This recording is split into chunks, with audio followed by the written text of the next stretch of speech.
লোকসভাৰ সদনত কেন্দ্ৰীয় জনজাতি পৰিকল্পনা ৰাজ্যিক মন্ত্ৰী দুৰ্গাদাস উইকিৰ এটা প্ৰশ্ন তেওঁ কৰা হৈছিল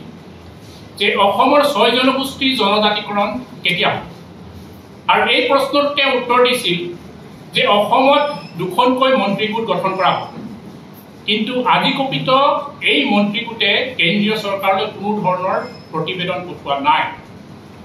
গতিকে এই বিষয়টো বা এই কথাটোৰ যি উত্তৰ তেওঁ দিছে এই কথাৰ উত্তৰে বহু কথাই চৰকাৰৰ প্ৰতাৰণাৰ বিষয়ে কৈ গৈছে আমি বাৰে বাৰে তাই সংযোগ পৰিষদে বিগত সময়ৰ পৰা জনজাতিকৰণৰ ক্ষেত্ৰত আমি কিমান দূৰ আগবাঢ়িছে আমি প্ৰশ্ন কৰি আছিলোঁ অসম চৰকাৰক মুখ্যমন্ত্ৰী হিমন্ত বিশ্ব শৰ্মা ডাঙৰীয়া কিন্তু তেওঁ বাৰে বাৰে এটা কথা কয় যে অতি শীঘ্ৰেই জনজাতিকৰণ প্ৰদান কৰা হ'ব কিন্তু যি দুখন মন্ত্ৰীগোট গঠন কৰিছিল আজি কুপিত কিন্তু এই মন্ত্ৰীগোটে যি তেওঁলোকে প্ৰতিবেদনই কেন্দ্ৰীয় চৰকাৰলৈ প্ৰেৰণ কৰা নাই যেতিয়াই নিৰ্বাচন আহে লোকসভাই হওক বিধানসভাই হওক যেতিয়াই নিৰ্বাচন আহে তেতিয়াই তেওঁলোকে অতি শীঘ্ৰেই জনজাতিকৰণ প্ৰদান কৰা হ'ব বুলি মিথ্যাচাৰৰ আশ্ৰয় লয় গতিকে এই যি চৰকাৰ এই চৰকাৰখন হৈছে সম্পূৰ্ণ খিলঞ্জীয়া ঢলগিৰি ভূমিপুত্ৰ বিৰোধী বুলি আমি ক'বলৈ বাধ্য হৈছোঁ আমি এটা কথা ধন্যবাদ দিছিলোঁ অসম চৰকাৰক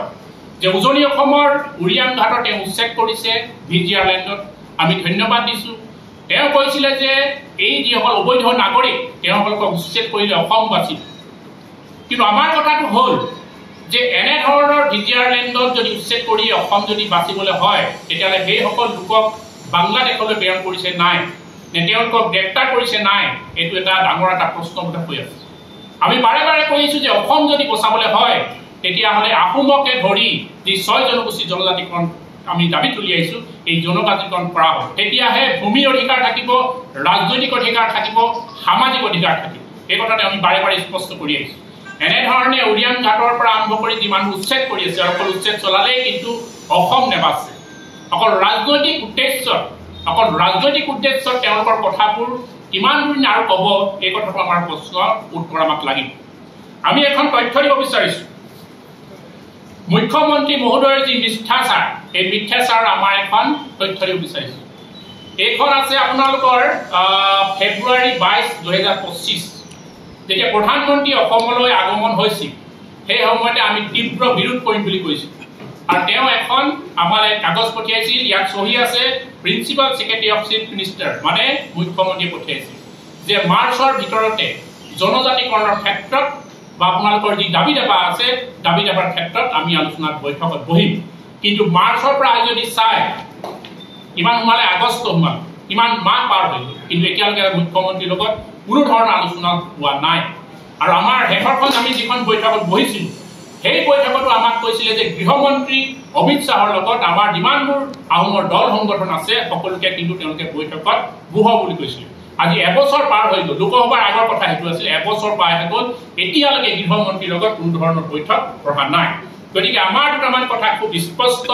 যে এই ধৰণৰ প্ৰতাৰণা মিথ্যাচাৰ আৰু কিমান দিনলৈ চলাই নিব মুখ্যমন্ত্ৰী ডাঙৰীয়াক আপোনাক আমি আজি সংবাদ মাধ্যমৰ যোগেদি এই প্ৰশ্নৰ অৱতাৰণ কৰিছোঁ আমাৰ কথা খুব স্পষ্ট জনজাতিকৰণ আমাৰ এটা সাংবিধানিক অধিকাৰ জনজাতিকৰণ পালেহে অসম বাচিব এই কথাটো খুব স্পষ্ট বাৰ্তা অকল উচ্ছেদ চলালেই কিন্তু অসম নাবাচে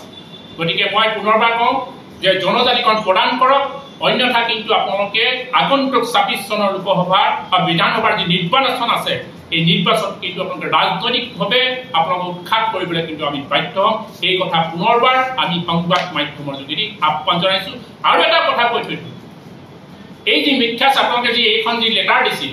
মাৰ্চৰ ভিতৰত আলোচনা কৰিব বুলি গতিকে এই মিথ্যাচাৰ নহ'ব আগন্তুক প্ৰধানমন্ত্ৰী আহি আছে অসমলৈ ছেপ্টেম্বৰ মাহত এই প্ৰধানমন্ত্ৰী যেতিয়া আহিব উজনিলৈ কিন্তু তীব্ৰ বিৰোধ তাই সংযোগ পৰিষদে আগন্তুক প্ৰধানমন্ত্ৰী অহাৰ দিনা কৰিব এই কথাটো আজি সংবাদ মাধ্যমৰ যোগে মুখ্যমন্ত্ৰীক আমি অৱগত কৰিছোঁ ধন্যবাদ